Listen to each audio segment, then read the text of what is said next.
특별히 저는 오늘 자녀들아, 아비들아 제목을 통해서 말씀을 증거할 때 큰 은혜를 누리시기를 바랍니다. 가정의 달 설교는 어렵고 또 누구에겐가는 부담이 되고 또 누구에겐가는 마음의 아픔이 되는 그런 말씀이라고 생각을 합니다. 제일 어려운 설교가 어린이 주일과 어버이 주일 설교입니다. 어린이와 어버이가 통합 예배를 드리기 때문에 오늘은 설교자로서 두 배나 힘든 설교가 아닐까 그렇게 생각을 합니다. 특별히 우리 아이들이 예배 처음부터 끝까지 온전하게 예배를 드리지 못할지라도 부모님들께서 너그럽게 봐주시고 또 지도해 주시고 함께 예배에 힘쓸 수 있도록 도와주시기를 바랍니다. 우리 할머니 할아버지는 어떻게 예배를 드리는가, 우리 아빠 엄마는 어떻게 예배 드리는가, 내 자녀들이 내 손자 손녀들이 어떻게 예배 시간에 예배하는가 우리가 함께 볼 수 있다는 것도 큰 은혜가 아닌가 생각을 합니다. 오늘은 부모 공경과 자녀 양육에 대한 두 가지 말씀을 나누겠습니다. 먼저 부모 공경에 관한 말씀입니다. 부모 공경에 대한 놀라운 성경 말씀이 레위기 19장 3절에 기록이 되어 있습니다. 이렇게 기록되어 있습니다. 너희 각 사람은 부모를 경외하고 나의 안식일을 지키라. 나는 너희의 하나님 여호와이니라. 성경에 경외라는 단어는 오직 하나님에게만 쓰이는 단어입니다. 그런데 하나님 이외에 한 곳 더 쓰인 곳이 있는데 그것이 부모라는 사실입니다. 성경은 하나님 이외에 부모에게 경외할 것을 명령하고 있음을 우리가 기억해야 합니다. 특별히 오늘 우리가 읽은 본문에서 부모 공경에 대한 2절 말씀부터 우리가 생각해 보려고 합니다. 첫 번째, 부모 공경은 첫 계명이다라는 사실입니다. 오늘 에베소서 6장 2절은 이렇게 말합니다. 내 아버지와 어머니를 공경하라. 이것은 약속 있는 첫 계명이니. 성경에서 하나님과 인간 사이에 지켜야 할 약속을 요약한 것이 10계명입니다. 여러분, 10계명은 1계명부터 4계명까지 하나님과 인간 사이의 명령을 기록하고 있고 5계명부터 10계명까지는 인간과 인간의 관계 속에서 지켜야 될 명령이, 계명이 기록이 되어 있습니다. 그런데 여러분, 놀라운 것은 인간 관계 속에서 첫 번째 명령이 5계명인 내 부모를 공경하라는 계명이라는 말씀입니다. 그리고 부모 공경의 계명은요, 특별한 것이 약속이 있는 계명입니다. 축복이 걸려있는 계명이다라는 것입니다. 그래서 에베소서 6장 3절은 이렇게 말합니다. 이로써 내가 잘되고 땅에서 장수하리라. 부모 공경을 잘할 때에 그 자녀들에게 땅에서 잘되고 장수하리라 말씀해 주시고 있습니다. 출애굽기 20장 12절에도 이렇게 말씀합니다. 내 부모를 공경하라. 그리하면 내 하나님 여호와가 내게 준 땅에서 내 생명이 길리라. 이렇게 말씀해 주고 있습니다. 여러분, 인간관계에서 첫째 계명이 부모 공경입니다. 왜 그럴까요? 두 가지 이유가 있다고 할 수 있습니다. 첫째, 부모가 아니면 내 생명이 존재할 수 없기 때문입니다. 우리 모두는 부모님을 통해서 이 세상에 왔다는 것입니다. 두 번째는요, 이 땅에서 맺은 첫 번째 관계가 부모 자식 관계이기 때문입니다. 이 세상에 나를 있게 하시고 인간 관계의 시작인 부모를 공경하는 것, 그것이 첫 번째 계명인 이유이다라는 사실입니다. 성경은 분명히 내 부모를 공경하라, 내 아버지와 어머니를 공경하라고 했습니다. 여러분, 이 말씀을 자세히 보면 어떤 조건도 어떤 수식어도 없습니다. 부모를 공경하는 이유는 다른 이유가 없다는 것입니다. 너의 부모이기 때문에, 너의 아버지이기 때문에, 너의 어머니이기 때문에 공경하라는 것입니다. 성경은 너의 부모가 어떤 자격과 조건을 가졌기 때문에 공경하라는 말씀이 전혀 없습니다. 존경할 만한 부모가 아닐지라도, 내 부모가 인격적인 부모가 아닐지라도, 내 부모가 유산을 많이 남겨주는 부모가 아닐지라도, 내 부모가 훌륭한 부모가 아닐지라도, 내 부모가 많이 배운 분이 아닐지라도 내 부모이기 때문에 존경하라고 말씀해 주고 있습니다. 여러분, 부모를 공경하지 못하는 자녀들의 공통적인 반문이 있습니다. 그 반문이 무엇인지 압니까? 공경할 만해야 공경하지요. 여러분, 이렇게 말하는 사람들이 있습니다. 그러나 성경은 부모이기 때문에 공경하라고 말씀해 주고 있습니다. 부모는 이 세상에서 하나님의 대리자로 세우신 분이기 때문에 존경하라고 말씀해 주고 있습니다. 자녀된 여러분, 부모 공경에는 조건이 없어요. 부모이기 때문에, 여러분을 낳아주신 분이기 때문에 공경하시기를 주의 이름으로 축원합니다. 성경에서 공경이라는 이 단어는요, 무겁다는 뜻을 가지고 있습니다. 부모를 공경한다는 것은 부모의 말씀을 무겁게 여기라는 말씀이에요. 중요하게 귀담아 들으라는 말씀인 줄 믿습니다. 특별히 부모 공경에 대한 중요한 말씀이 있습니다. 여러분, 십계명에 내 부모를 공경하라는 계명이 있지만 내 자식을 사랑하라는 계명은 없습니다. 자, 부모 공경은 성경에서 계명으로 주시지만 자녀 사랑은 계명으로 주시지 않았습니다. 여러분, 이유가 무엇일까요? 자식 사랑은 내리 사랑입니다. 자연스러운 사랑이라는 거예요. 명령하지 않아도 저절로 잘하는 사랑이라는 것을 말씀해 주고 있습니다. 여러분, 그 증거가 어디에 있습니까? 여러분의 핸드폰에 어떤 사진이 있습니까? 카톡 프로필에 어떤 사진이 대부분 올라와 있습니까? 자녀 사진이 대부분입니다. 혹 부인 사진을 올리는 분도 있습니다. 그러나 대부분 자녀 사진입니다. 여러분, 무슨 이유입니까? 자녀 사랑은 내리 사랑이라는 거예요. 자연스럽다는 겁니다. 여러분, 핸드폰에 부모 사진 가진 분 계십니까? 아마 거의 없을 것이라고 생각을 합니다. 여러분, 자식들에게 사랑한다는 말을 많이 하지 않습니까? 그렇다면 부모님에게도 사랑한다를 많이 하시나요? 아마 그렇게 하지 못할 때가 많이 있다고 생각합니다. 여러분, 성경에서요, 돌로 쳐 죽이라는 세 가지 무서운 죄가 있어요. 혹시 여러분 아십니까? 어떤 죄가 가장 크고 무거운 죄인지. 안식일을 어기면 죽이라고 그랬어요.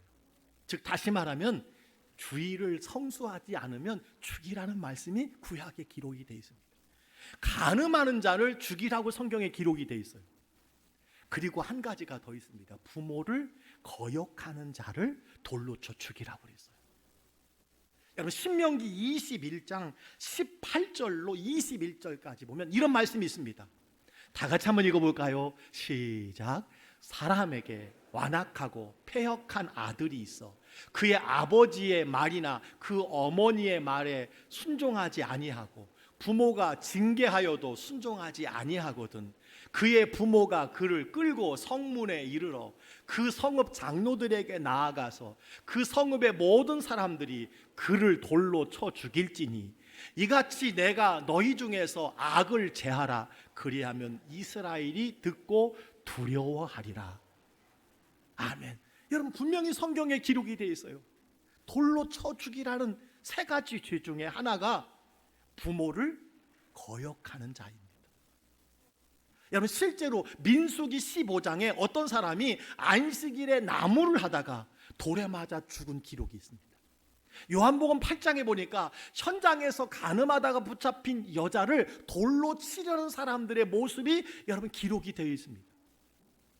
무슨 말씀입니까? 실제 이런 죄에 해당하는 자들은 모두 돌에 맞아 죽는 처벌을 받았다는 거예요.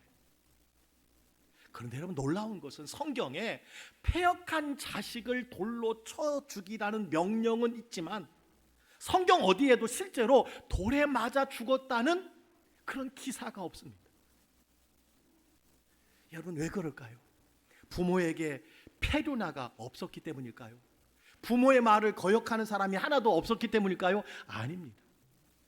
완악하고 패역한 자식을 끌고 와서 고발하는 부모가 한 사람도 없었다라는 말입니다. 여러분, 이것은 바로 부모의 마음이 어떠한가를 우리에게 가르쳐 주고 있습니다. 성경에는 페류나가 한 사람 등장합니다. 누가복음 15장에 보니까 여러분 탕자가 나옵니다. 그런 아버지에게 이렇게 이야기를 합니다. 아버지, 재산 중에서 내게 돌아올 분깃을 내게 주시옵소서. 여러분, 이 말의 뜻은 무엇이냐면 아버지 이제 빨리 죽었으면 좋겠습니다라는 뜻을 가지고 있습니다. 이는 그 부모가 성읍의 장로들에게 고발해서 돌로 쳐 죽일 수 있는 심각한 죄에 해당하는 것이었습니다. 그런데 아버지가 어떻게 했습니까? 고발하지 않습니다. 여러분, 이것이 자식을 향한 부모의 사랑이라는 거예요. 따라서 부모 공경이 첫 번째 계명인 이유가 여기에 있다고 할 수 있습니다. 부모를 공경하는 여러분 되시기를 바랍니다. 그것이 첫 번째 계명이에요. 가장 우선적인 계명입니다. 부모 공경에는 두 번째 특징이 있습니다. 부모 공경은 시한부 계명이라는 거예요. 우리 어린이 여러분, 시한부가 무엇인지 압니까? 시간이 정해져 있다는 거예요. 부모를 공경하라는 이 계명은 다른 모든 계명들과 다른 점이 있습니다. 살인하지 말라, 간음하지 말라, 도둑질하지 말라, 거짓 증거하지 말라, 내 이웃의 소유를 탐내지 말라는 계명은 언제든지 지킬 수 있는 계명입니다. 그런데요, 부모 공경은 부모님이 살아 계실 동안에만 지킬 수 있는 계명이에요. 부모 공경은 언제까지 할 수 있는 계명이 아니라는 거예요. 저도 이미 어머니 아버지가 소천당하셨어요. 천국에 계십니다. 이 땅에서 더 이상 공경할 수가 없습니다. 효도할 수 없는 계명이 되고 말았습니다. 여러분 중에 이미 부모님이 돌아가신 분들이 계실 것입니다. 부모 공경은 부모가 돌아가신 이후에는 아무리 후회해도 소용없는 계명이라는 거예요. 부모님이 살아 계실 때 공경하시기를 주의 이름으로 축복합니다. 그래서 부모 공경은요, 시한부 계명이다라는 거예요. 세 번째, 부모 공경은요, 자녀를 위한 명령입니다. 부모 공경은 부모를 위한 명령이기도 하지만 더 중요한 것은 그 자식에게 복이 있는 명령이라고 성경은 말씀해 주고 있어요. 그래서 에베소서 6장 3절에 말합니다. 이로써 내가 잘되고 땅에서 장수하리라. 부모에게 공경하는 자는 잘되고 땅에서 장수하리라 말씀해 주셨습니다. 여러분, 이것이 무슨 뜻일까요? 내가 부모를 공경하는 것을 자녀들이 보고 내 자녀들도 나를 공경하게 될 것이다 라는 의미를 가지고 있습니다. 자식이 부모를 공경하고 그 공경하는 것을 자녀들이 볼 때 가족 관계가 튼튼해집니다. 그래서 지난주에 여러분 말씀 혹시 기억납니까? 마른 떡 한 조각만 있고도 화목하는 것이 제육이 집에 가득하고도 다투는 것보다 낫다. 그렇습니다. 가족 관계가 견고하면 사회의 토대가 튼튼해집니다. 그래서 가와 만사성이라는 말이 있습니다. 그래서 잘 된다는 거예요. 그래서 장수하게 된다라는 말씀입니다. 마지막으로 자녀들에게 명령하는 에베소서 6장 1절 말씀을 여러분 함께 읽었으면 좋겠습니다. 함께 읽습니다. 시작. 자녀들아, 주 안에서 너희 부모에게 순종하라. 이것이 옳으니라. 예수 믿는 자녀들이 부모님에게 순종하는 것은 옳은 것이라고 성경은 말씀해 주고 있습니다. 당연한 것이라는 거예요. 모든 사람들이 부모에게 순종하는 것이 당연하지만 특별히 예수 믿는 사람들은 부모에게 공경하고 부모를 순종하는 것은 지극히 당연하다는 거예요.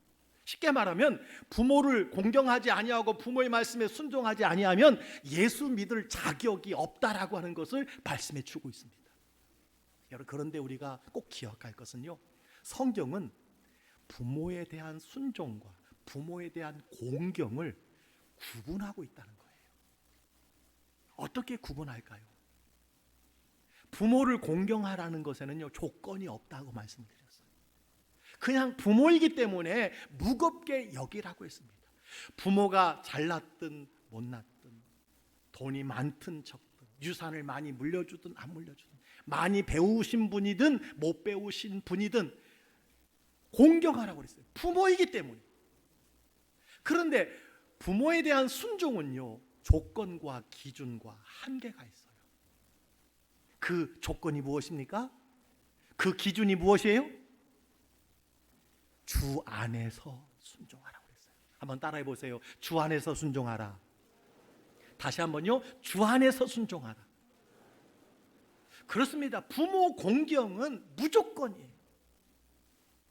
그런데 부모에 대한 순종은요, 주 안에서 순종하라고 말씀해 주고 있어요. 나의 부모님의 말씀을 존중해야 하지만 생명의 주인이신 하나님의 말씀에 대한 순종이 우선이라는 거예요. 하나님의 말씀에 대한 순종이 우선이고 그 하나님의 말씀 안에서 부모에게 순종하라, 이렇게 말씀해 주고 있습니다. 여러분, 왜 주 안에서 순종하라고 하는 것일까요? 예수님을 믿게 하는 것이 진정한 공경이기 때문에 그렇습니다. 부모에게 할 수 있는 최상의 효도가 무엇일까요? 예수 믿도록 하는 거예요. 부모님이 예수 믿게 하는 것입니다. 어버이 주일을 맞이하고 어린이 주일을 맞이해서 우리 부모 공경에 더욱 힘쓰는 우리 성도님들이 다 되시기를 주의 이름으로 간절히 축복합니다. 이제 두 번째는요, 자녀 양육에 관한 말씀이에요. 자, 부모로서 자녀를 어떻게 양육해야 할 것인가? 오늘 4절은 이렇게 말씀합니다. 다 같이 한번 읽겠습니다. 시작. 아비들아, 너희 자녀를 노엽게 하지 말고 오직 주의 교훈과 훈계로 양육하라. 예, 자녀 양육의 원칙이 성경에 나옵니다. 자녀를 노엽게 하지 말라고 그랬어요. 자녀의 마음에 상처를 주지 말라는 뜻입니다. 그리고 또한 말씀하는 것이 주의 교훈과 훈계로 양육하라고 그랬습니다. 하나님의 말씀을 따라 훈련하고 본을 보임으로 가르치고 바르게 하나님의 말씀대로 고쳐주라 하는 말씀입니다. 부모로서 자녀에게 가르쳐야 할 것은 어려서부터 하나님의 자녀로 양육하는 것이 가장 중요한 가르침이라고 말할 수 있습니다. 이것이 왜 중요합니까? 잠언 22장 6절은 이렇게 말씀해 주고 있습니다. 마땅히 행할 길을 아이에게 가르치라. 그리하면 늙어도 그것을 떠나지 아니하리라. 어렸을 때부터, 아이였을 때부터 하나님의 말씀을 가르치면 늙어도 그것을 떠나지 아니한다고 그랬어요. 어려서부터 부모의 손에 이끌려 하나님 앞에 나온다면 늙어서도 그 아이들이요 떠나지 않는다고 성경에 말씀해 주고 있습니다. 그래서 주의 교훈과 훈계로 양육하라고 말씀해 주셨어요. 잠언 9장 10절도 이렇게 말합니다. 여호와를 경외하는 것이 지혜의 근본이요 거룩한 자를 아는 것이 명철이니라.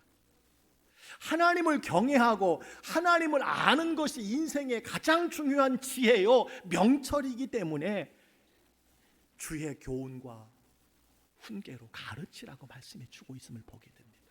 사랑하는 부모 여러분, 자녀들에게 무엇보다 중요한 것은 부지런히 성경을 가르치고 자녀들이 하나님의 자녀로 살아가도록 양육하는 것이라는 사실을 꼭 기억하시길 바랍니다.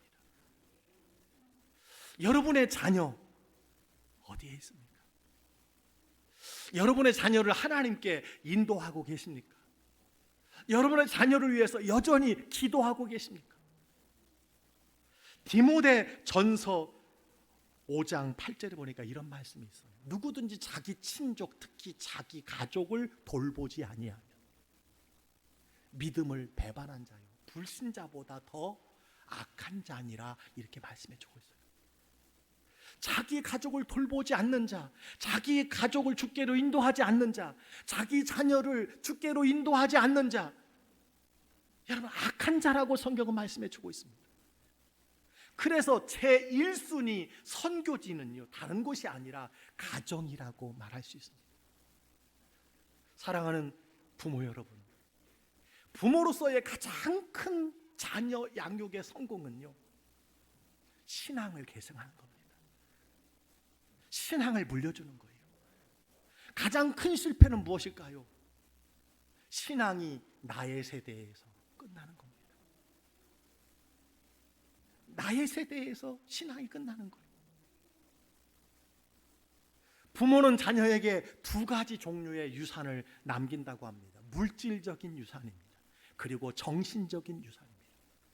물질적인 유산은 자녀가 일시적으로 윤택하고 편하게 살 수 있도록 하는 것이지만, 영적인 유산은 자녀의 평생에 영향을 주고 3, 4대까지 영향을 줄 수 있는 유산이라는 거예요. 그 가장 중요한 유산이 하나님의 말씀으로 교훈하고 훈계하는 것이라고 말씀해 주고 있습니다. 여러분, 자녀들이 예수 믿고 구원받고 예배자로 살기까지 자녀를 위한 기도를 쉬지 않는 부모님들이 되시기를 주의 이름으로 간절히 축복합니다.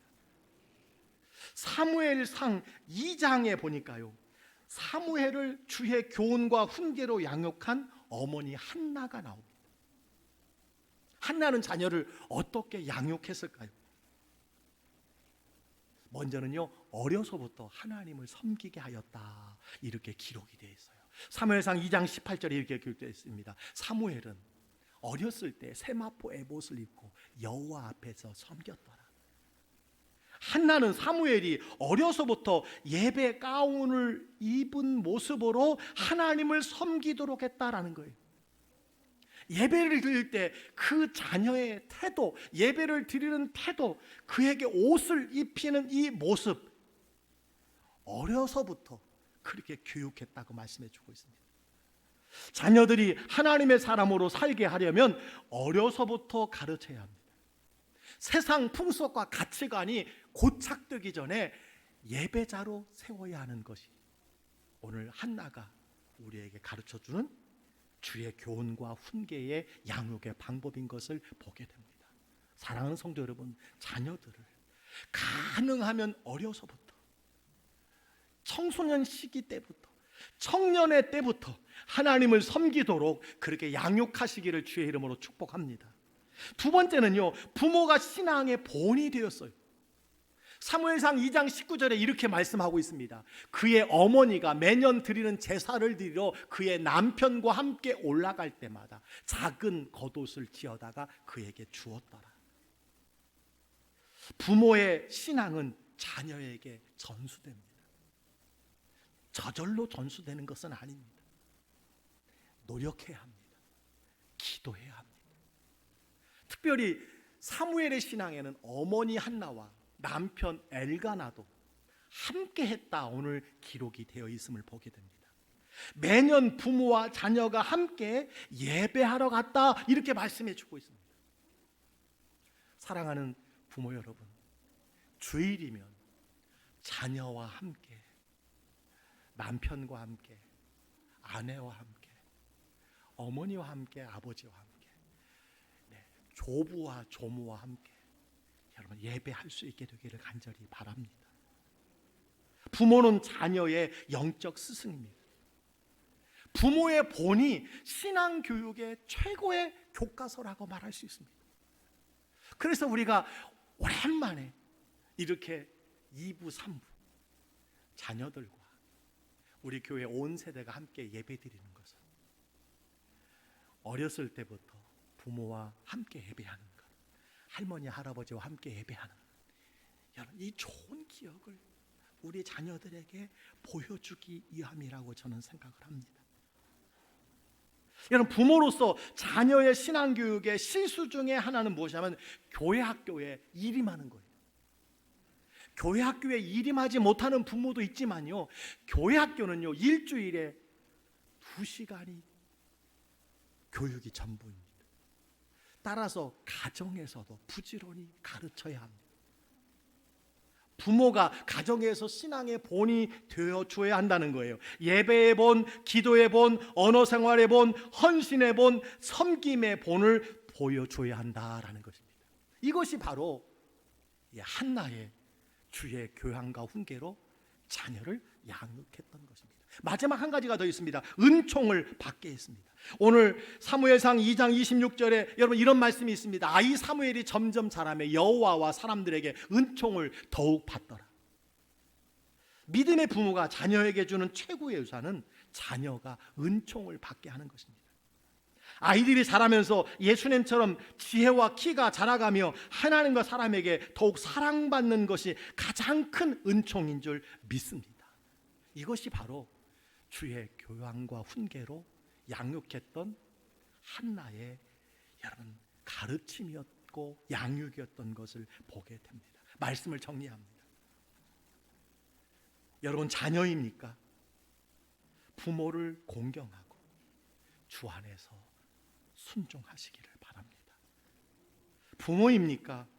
여러분의 자녀는 지금 어디에 있습니까? 여러분에게 맡겨주신 귀한 자녀를 사랑으로 신실한 신앙인으로 양육하시기를 주의 이름으로 축복합니다. 사무엘의 어머니 한나와 아버지처럼 양육하시기를 바랍니다. 자녀들이 바르게 자라도록 하나님의 말씀으로 교훈하고 책망하고 바르게 양육하는 우리 광주교회 모든 가정이 되기를 주의 이름으로 간절히 축복합니다.